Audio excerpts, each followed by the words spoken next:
Vivemos em um mundo onde a onda de terror e desastres tentam roubar a nossa paz, onde o mal sempre está tentando prevalecer. Mas vemos pela palavra de Deus desde o Antigo Testamento que o cuidado de Deus para com aqueles que o temem e o buscam é muito real e permanente. Fique atento a mais um programa Encontro com a Palavra. Aqui apresentamos a palavra de Deus como resposta a todas as mais difíceis questões da vida. Agora com você, Pastor Edson Bruno.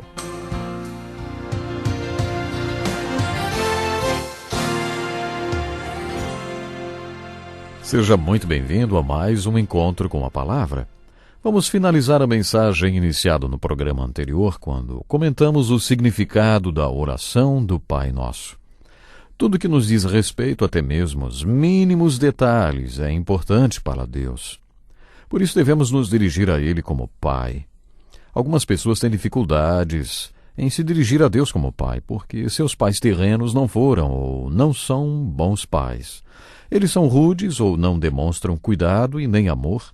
Às vezes esses pais estão muito aquém do que um pai deveria ser. Por isso, quando estas pessoas se dirigem a Deus como Pai, associam Deus à figura do Pai terreno. Desta forma, devemos nos dirigir a Deus como Pai nosso que estás nos céus. Ele é o Pai perfeito. Ele é o Pai que você sempre sonhou e desejou ter. Devemos nos dirigir a Ele como Pai que está nos céus. Aí, nossa primeira petição é que o nome dele seja santificado ou reverenciado. Você se lembra da oração que Jesus fez registrada no capítulo 17 de João? Ele orou pelos apóstolos pedindo ao Pai que os abençoasse, porque ele tinha manifestado o nome de Deus a eles. Com isso, Jesus quis dizer que tinha revelado Deus para eles. Tinha revelado a essência de Deus e do seu caráter. Jesus mostrou que Deus é amor e que eles eram amados de maneira incondicional e que deveriam amar de maneira incondicional também, para que Deus expressasse o seu caráter através deles. Esta é a ideia do primeiro pedido da oração que Jesus ensinou. Santificado seja o teu nome. A próxima petição é: venha o teu reino. O reino de Deus não é um conceito complicado, mas é mais fácil de ser compreendido por quem vive em uma monarquia do que por aqueles que vivem em um sistema presidencialista. Um rei governa sobre um domínio e esse domínio é chamado de reino. O conceito de que Deus tem um reino significa simplesmente que Deus é um rei, e como Rei dos reis e Senhor dos senhores, ele governa sobre um domínio neste mundo. O Velho Testamento conta que Deus desejou que houvesse um reino aqui na terra sobre o qual ele governasse. Estamos falando da nação de Israel. Você conhece a história do Velho Testamento e sabe que nos dias do profeta Samuel, a nação de Israel não quis ter Deus como seu rei. Eles procuraram Samuel e anunciaram que queriam mudar aquela situação. Israel era uma teocracia, uma nação governada por Deus. Tudo o que Deus precisava era de um homem como Moisés que subisse no Monte Sinai, na presença dele para interceder pelo povo, e depois descesse com uma palavra de Deus para o povo. Quando este homem subia a montanha, ele era um sacerdote. Quando descia, era um profeta. Este sacerdote profeta era o tipo de líder que Deus precisava para governar este reino na terra, organizado geográfica e politicamente. Mas o povo não queria mais isso. Eles queriam seus próprios reis, e foi isso que Deus lhes deu. Esses reis os levaram a todo tipo de dificuldades. Depois dos cativeiros e de 400 anos de silêncio, vieram João Batista e Jesus pregando as boas novas de que Deus queria ser rei novamente. Jesus e João Batista vieram pregando o reino de Deus, mas avisaram que o reino de Deus não seria visto aqui ou acolá, nesta ou naquela nação. O reino de Deus estaria dentro de você, dentro de cada indivíduo. Você vai permitir que Deus plante a bandeira da rendição no seu coração? Você quer se tornar um dos súditos de Deus? Quando você se torna súdito de Deus e o coroa rei da sua vida, você se torna parte do domínio sobre o qual ele governa e você se torna parte do seu reino. Venha o teu reino, seja feita a tua vontade, assim na terra como no céu. O original grego Permite que a tradução seja na terra ou sobre a terra. Eu prefiro na terra como no céu, porque em outras passagens bíblicas lemos que somos os vasos terrenos dentro dos quais existe um grande tesouro, Cristo que vive em nós. E Cristo em nossos corações é a nossa única esperança de fazer a vontade do Pai. Creio que este ensino, encontrado principalmente na segunda carta de Paulo aos Coríntios, capítulos 4 e 5, endossa o ensino deste pedido. Venha o teu reino, seja feita a tua vontade, assim na terra como no céu.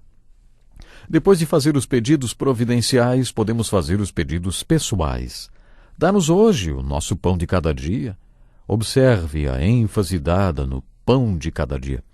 Para aquelas pessoas que estão passando por um tratamento de recuperação do alcoolismo, por exemplo, esse conceito é muito importante. Elas não conseguem pensar em ficar sóbrias por um período de um ano. Por isso são instruídas a pedirem a Deus que as mantenham sóbrias hoje, um dia a mais.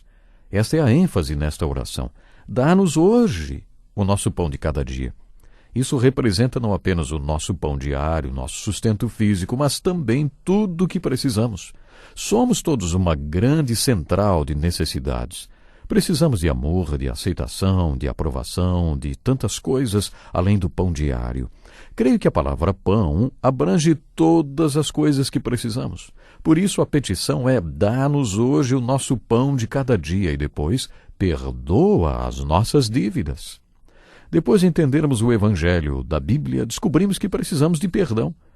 Do Gênesis ao Apocalipse, a Bíblia afirma que somos pecadores e este é o nosso grande problema. Um cachorro late porque é um cachorro e nós pecamos porque somos pecadores. E porque somos pecadores e pecamos e temos esta natureza pecaminosa e cometemos pecado, sempre precisamos fazer esta oração.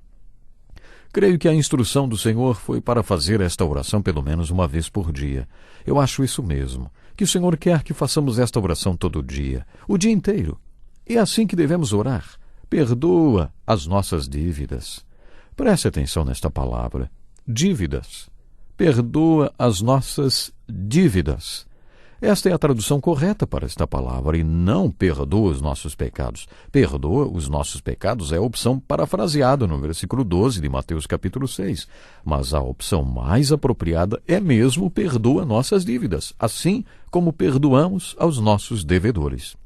A próxima petição é: e não nos deixes cair em tentação. No primeiro capítulo da carta de Tiago, lemos o seguinte: Deus não pode ser tentado pelo mal e a ninguém tenta. Por que então oramos: não nos deixe cair em tentação? Se estivermos sendo guiados por Deus, não vamos chegar ao ponto de nos confrontar com a tentação. Preste atenção no que a Bíblia fala sobre tentação. O conceito que vemos em toda a Bíblia é o seguinte: você não é uma fortaleza. Por isso, não se faça de forte diante da tentação, achando que depois pode sair correndo, pedindo a Deus que lhe dê um escape. Muita gente não entende direito o versículo 13 de 1 Coríntios 10, que diz: não sobreveio a vocês tentação que não fosse comum aos homens. E Deus é fiel. Ele não permitirá que vocês sejam tentados além do que podem suportar. Mas, quando forem tentados, Ele mesmo lhes providenciará um escape para que o possam suportar. Você se lembra deste versículo? Muito bem. Agora leia o versículo seguinte do capítulo 10 de 1 Coríntios. Diz assim: por isso, meus amados irmãos, fujam. É isso que a Bíblia ensina. Não somos uma fortaleza, por isso devemos orar todos os dias para que não sejamos tentados. Vocês se lembram que quando Jesus foi orar no jardim, os apóstolos não puderam ficar nem uma hora mais acordados orando? Jesus passou a noite toda acordado, vigiando em oração. E quando Jesus os encontrou dormindo, disse-lhes mais de uma vez que eles deveriam ficar orando para não cair em tentação. Se você realmente soubesse o que é a tentação e como ela é forte, estaria orando constantemente: e não nos deixes cair em tentação. Eu não acredito que Deus se agrade de nos ver em situação comprometedora diante de uma forte tentação. Creio que a vontade de Deus é que reconheçamos e confessemos, sim, que nossa fraqueza para que a confrontação com a tentação seja evitada. Devemos construir cercas que nos protejam da tentação, que sejam paredes de concreto bem largas. Como vimos no capítulo 5, em relação à tentação e ao pecado, Jesus falou: se o seu olho direito o fizer pecar, arranque-o e lance-o fora. É melhor perder uma parte do seu corpo do que ser todo ele lançado no inferno. E se a sua mão direita o fizer pecar, corte-a e lance-a fora. É melhor perder uma parte do seu corpo do que ir todo ele para o inferno. Como já comentamos, Jesus estava dizendo que tudo que o leva à tentação, o que você vê com os seus olhos, o que você faz com as suas mãos, onde você vai com os seus pés, se qualquer uma dessas coisas o faz pecar, então não olhe, não faça e não vá a lugares onde você será tentado. Talvez seja nesse sentido que a última frase da oração do discípulo deva ser compreendida: livra-nos do mal. Como Deus nos livra do mal? É claro que é através do poder do Espírito Santo. Aquele que está em vocês é maior do que aquele que está no mundo. Mas existem algumas questões bem práticas sobre o livramento de Deus. Talvez esta fórmula de livramento do pecado e da tentação encontre-se bem aqui. Se o Senhor está nos livrando, então não seremos tentados. Nesse sentido, o Senhor nos livrará do mal, ou do maligno, conforme outras traduções. Muito bem, estas são as 7 petições que formam uma oração modelo. Vocês orem assim: Pai nosso que estás nos céus, santificado seja o teu nome. Venha o teu reino, seja feita a tua vontade, assim na terra como no céu. Dá-nos hoje o nosso pão de cada dia. Perdoa as nossas dívidas, assim como perdoamos aos nossos devedores. E não nos deixes cair em tentação, mas livra-nos do mal, porque teu é o reino, o poder e a glória para sempre. Amém. É dessa maneira que finalizamos nossa oração, quando oramos segundo o modelo que nosso Senhor Jesus Cristo ensinou. Meu desejo, prezado ouvinte, que está sempre nos acompanhando, é que Deus possa nos ensinar a orar como Ele quer que venhamos orar. Meu desejo pessoal é que Deus ensine você a orar como Ele quer que você ore. E que a oração sincera diante de Deus seja a sua maneira de começar cada dia, todos os dias. Que você possa ter uma comunhão muito profunda, muito íntima com Deus. Isso vai fazer de você uma pessoa vencedora nesse mundo com tantas tribulações, nesse mundo com tantas dificuldades. Eu tenho certeza que se você decidir realmente orar ao Senhor com profundeza de alma, de coração, você vai ser muito mais do que vencedor. Eu espero que você esteja conosco no próximo programa, porque vamos continuar estudando o Sermão do Monte e vamos continuar aprendendo preciosidades para a nossa vida cristã. Que Deus lhe abençoe e até o próximo programa. Que lição importantíssima! Obrigado, Pastor Edson Bruno. Prezado ouvinte, coloque em prática o que você ouviu aqui. Sem dúvida, sua vida será grandemente abençoada. Este é um estudo escrito pelo Dr. Dick Woodward, na voz do Pastor Edson Bruno. Escreva-nos e solicite o material. Nosso endereço é Encontro com a Palavra, Caixa Postal 2011, CEP 89201-970, Joinville, Santa Catarina. Até o nosso próximo encontro com a Palavra.